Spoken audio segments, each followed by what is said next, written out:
ଧ୍ୟାନ ଦେଇକି ଶୁଣନ୍ତୁ। ନିଜକୁ କେବେ ନିଜେ ପ୍ରଶ୍ନ କରିଛନ୍ତି କି? ମନ ନିଜର ଗୋଲାମ ହେଇଯିବ ତ ଆମେ ସେତେବେଳେ କ'ଣ ନ କରିପାରିବା? କେବେ ତମେ ଅନୁଭବ କରିଛ କି ଜୀବନର ସବୁଠୁ ବଡ଼ ଯୁଦ୍ଧ ବରଂ ବାହାର ଦୁନିଆରେ ନୁହଁ, ନିଜ ମନରେ ହିଁ ଯୁଦ୍ଧ ହୋଇଥାଏ। ସକାଳୁ ଉଠିବାକୁ ମନ ହୋଇନଥାଏ, କି କିଛି ନୂଆ ଶିଖିବାକୁ ମଧ୍ୟ ମନ ହୋଇନଥାଏ, କି ଆମର ସବୁଠୁ ଖରାପ ଆଦତକୁ ଛାଡ଼ିବାକୁ ଇଚ୍ଛା ହେଇନଥାଏ। ମନକୁ ରାଗ ଆସିଯାଇଥାଏ ଆଉ ମନ ବିଚଳିତ ହୋଇଯାଇଥାଏ। କାମ କରିବାକୁ ମଧ୍ୟ ମନ ହେଇନଥାଏ। ଦିନ ଯାଏ ଯେତେବେଳେ ରାତି ଆସେ, ମନକୁ ଆସେ ଆଜି ବି ମୋ ନିଜ ପାଖରେ ନିଜେ ହାରିଗଲି। ଏବେ ଭାବିଛ ଏମିତି କାହିଁକି ହୁଏ? ଏଇ ଭିଡ଼ିଓ ଦ୍ୱାରା ଆମେ ଯାଇ ସେଇଠି ପହଞ୍ଚି ପାରିବା ଯୋଉଠି ଏସବୁ ଖେଳର ଆରମ୍ଭ ହୋଇଥିଲା। ନିଜ ମନ ଦ୍ୱାରା କଥା ଖାଲି ବୁଝିବା ନୁହେଁ, ବରଂ ଜାଗ୍ରତ ସତକୁ ଦେଖିବା ପାଇଁ ଆଉ ମନକୁ କଣ୍ଟ୍ରୋଲ ରଖିବା ପାଇଁ। ଯିଏ ନିଜ ମନକୁ କଣ୍ଟ୍ରୋଲରେ ରଖିପାରିଲା ସେ ସାରା ସଂସାରକୁ ଜିତି ଯାଇଥାଏ। ଗୌତମ ବୁଦ୍ଧ କହିଥିଲେ, ମନ ହେଉଛି ସବୁ କିଛି, ଆଉ ତମେ ଯାହା ଭାବିବ ସେ ସବୁ ହେଇଯିବ। ଆଉ ଟିକେ ଚିନ୍ତା କରନ୍ତୁ, ଯଦି ଆପଣଙ୍କ ମନ ବାରମ୍ବାର ଭାବିବ କି ମୁଁ କମଜୋର, ମୋତେ ଆସିବନି, କି ମୋ ଧ୍ୟାନ ଲାଗୁନି, ସେ ଭାବନା ଧୀରେ ଧୀରେ ସତ ମଧ୍ୟ ହେଇଯାଇଥାଏ। ଏ ହେଉଛି ମନର ସବୁଠୁ ବଡ଼ ଚାଲାକି। ଆଉ ନିଜେ ବନେଇଥିବା ସବୁ ଆଦତ ଭାବନାର ଗୋଲାମ ହେଇଯାଇଥାଏ ଆଉ ଆପଣଙ୍କୁ ଗୋଲାମ ବନେଇ ଦେଇଥାଏ।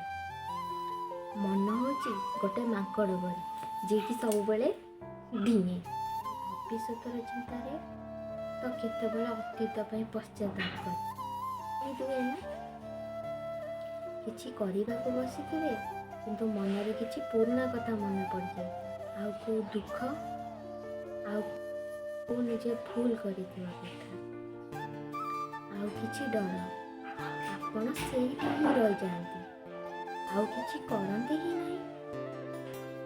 ଆପଣଙ୍କ ଶରୀର ତ ସେଇଠି ବସିଥାଏ କିନ୍ତୁ ମନ ପୁଣି କୁଆଡ଼େ ହଜିଯାଇଥାଏ ତାକୁ କେହି ଜାଣିପାରିନଥାନ୍ତି। ଆପଣ ଟିକେ ଭାବନ୍ତୁ, ଇଏ ହେଉଛି ସେଇ ମନ ଯିଏକି ଆପଣଙ୍କୁ ମହାନ ବନେଇ ପାରିବ। ଆପଣ ଯଦି ଏହାକୁ ବୁଝେଇବେ ଆଉ ଦିଗ ଦେଖେଇଦେବେ। ମନ ନିଜେ ଜାଣିନଥାଏ କେଉଁଟା ଠିକ୍ କେଉଁଟା ଭୁଲ, ମନ ତ ସେଇଟା ବୁଝେ ଯେଉଁଟାକି ଆପଣ ବାରମ୍ବାର ଦୋହରାନ୍ତି, ସେ ସେଇଟାକୁ ହିଁ ଠିକ୍ ବୋଲି ଭାବି ନେଇଯାଏ। ଆଉ ଆପଣ ସବୁବେଳେ ଯଦି ନିଜକୁ କହିବେ ମୁଁ କିଛି କରିପାରିବିନି, ଆଉ ମୋ ମନ ଲାଗୁନି, ମୋ ଭାଗ୍ୟ ଖରାପ, ଆଉ ମନ ସେଇଆକୁ ଦୋହରେଇବ ଆଉ ସେଇଆକୁ ପଶ୍ଚାତାପ କରିବ, ଆପଣ ସେଇଠି ବୁଡ଼ିକି ରହିବେ। ଆଉ ଏବେ କିନ୍ତୁ ସମୟ ଆସିଯାଇଛି, ନିଜ ମନକୁ ଚିହ୍ନ, ବୁଝ, ଆଉ ତା ଚାଲାକିକି ଧର, ଆଉ ତାକୁ ନିଜ ଅଧୀନରେ କର। ଆଉ ମନୋବିଜ୍ଞାନ କହେ ଯେ 95% ନିର୍ଣ୍ଣୟ ଆମର ଅବଚେତନ ମନ ହିଁ ନେଇଥାଏ। ଆଉ ଆମେ ଯେଉଁଟା ଭାବୁ ଆଉ ତାର ଦିଗ ହିଁ ଆମକୁ ଜଣା ନଥାଏ, ପୁଣି ବି ସେଇ ଆମ ଜୀବନର ଦିଗ ପ୍ରସ୍ତୁତ କରେ। ଯଦି ଆପଣ ଆପଣଙ୍କ ମନକୁ ଠିକ୍ ପ୍ରଶିକ୍ଷଣ ନ ଦେବେ ତ ଆପଣଙ୍କ ବିନା ପରମିଶନରେ ସେ ଆପଣଙ୍କୁ ସେଇଠି ହିଁ ନେଇଯିବ ଯେଉଁଠିକି ଆପଣ ଯିବାକୁ କେବେ ଚାହିଁନଥିବେ।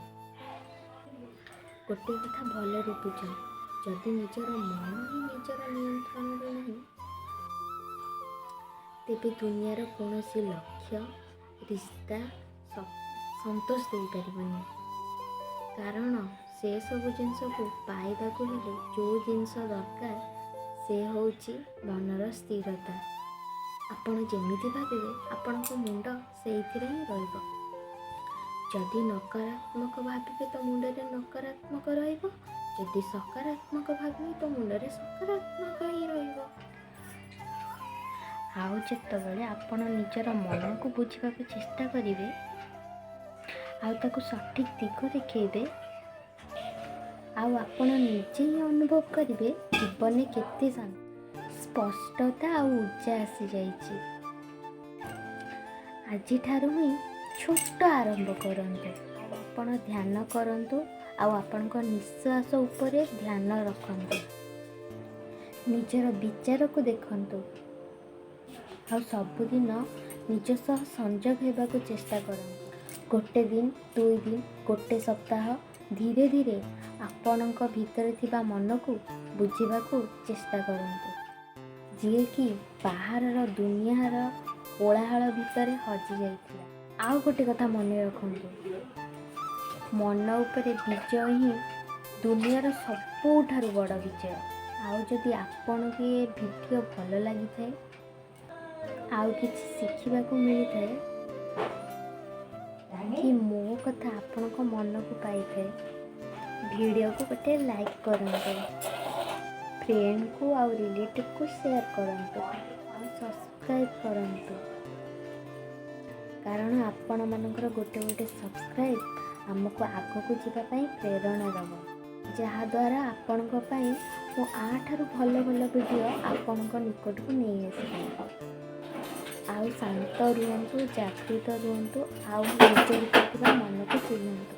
ଧନ୍ୟବାଦ, ରହୁଛି।